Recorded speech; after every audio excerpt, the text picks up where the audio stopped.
Hello friends, night டிஃபனுக்கு வந்து அரிசி ரொட்டியும் கடலக்குழம்பு தான் செய்ய போகிறேன்.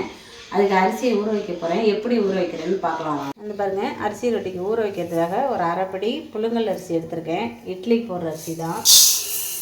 நல்லா வறுத்துக்கணும். ரொம்பலாம் வறுக்க வேண்டியதில்லை, லேசாக வந்து வாசனை வந்தால் போதும். எடுத்து ஊற வச்சிடணும்.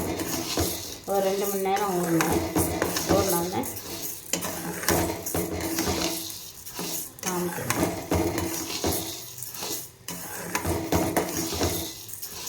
ரொட்டிக்கு 3 மூடி தேங்காய் போட்டிருக்கேன்.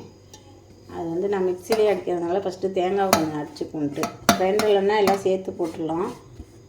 மிக்சிலே அடிக்கிறதுனால தேங்காய் ஒரு இது நல்லா நைஸாக அரைச்சிக்கலான்ட்டு அப்புறம் அரிசியோட கொஞ்சம் சேர்த்து அரைச்சிடுவேன்.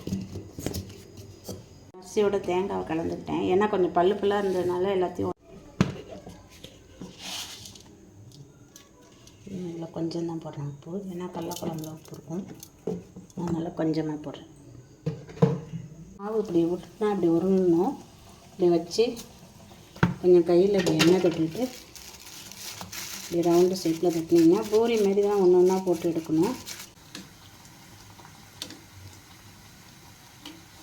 இப்படி உப்பி வரும்.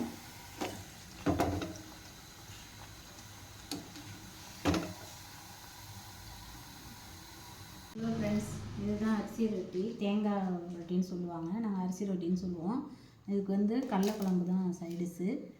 இது வந்து அரிசி தேங்காய் நிறையா போடணும். அதனால் நல்லா சாஃப்டாக இருக்குது பாருங்கள். தேங்காய் ரொட்டி பிடிச்சிருந்தா ஒரு லைக் பண்ணுங்கள், ஷேர் பண்ணுங்கள், கமெண்ட் பண்ணுங்கள். வாங்க சாப்பிடலாம்.